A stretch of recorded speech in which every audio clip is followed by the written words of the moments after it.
మీ business ఏదైనా మీ ఊర్లో promotion చేయాలంటే అది సుమన్ టీవీతోనే సాధ్యం. ఇప్పుడే సంప్రదించండి.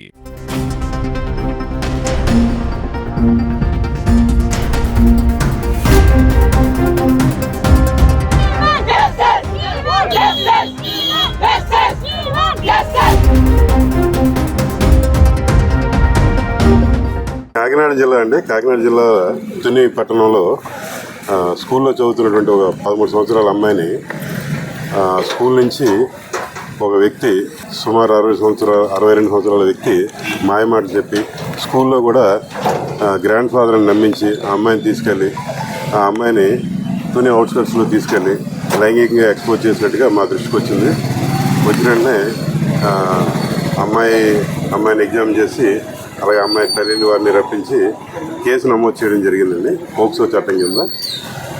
పోక్సో చట్టం కింద కూడా ఏవైతే సెక్షన్లు ఉన్నాయో కఠినమైన సెక్షన్ అన్నమాట. ఎందుకంటే అమ్మాయిని ఎవరైనా మైనర్ అమ్మాయిని స్కూల్ నుంచి తీసుకుని వెళ్తే ఆటోమేటిక్ కిడ్నాప్ వస్తుందండి.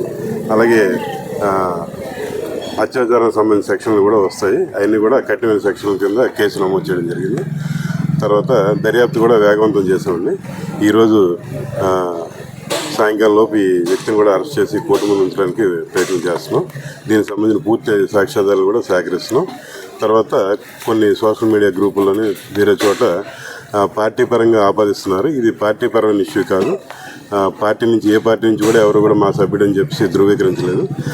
పార్టీల మధ్యన వైషమ్యాలు రెచ్చగొట్టే ప్రయత్నాలు ఎవరైనా స్వప్రయోజనాలు వాడుకుంటే అది కరెక్ట్ కాదు. ఏదైనా ఉద్దేశపూర్వకంగా అలాంటి పని చేస్తే వారి మీద కూడా చర్యలు తీసుకోవడం జరుగుతుంది. అలాగే కొంతమంది తెలుసో తెలియకో అమ్మాయి వీడియో కూడా సర్క్యులేట్ చేస్తున్నారు. అది కూడా కరెక్ట్ కాదు. పోక్సో చట్టం ప్రకారం అది కూడా నేరం. దయచేసి పత్రికా మిత్రులందరూ కూడా ఆ విషయాన్ని గమనించవలసిందిగా కోరుచున్నాను. ఈ కేసులో నారాయణరావు అనే ఎక్యూజ్ని ఐడెంటిఫై చేసాం.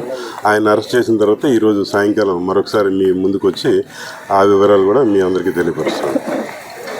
అది కేసు పరంగా వస్తుందా లేకపోతే డిపార్ట్మెంట్కి లెటర్ రాయాలా ఏంటని చెప్పి చేస్తామండి.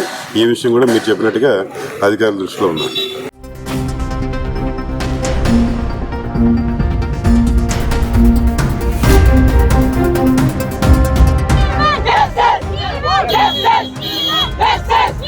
Yes, sir!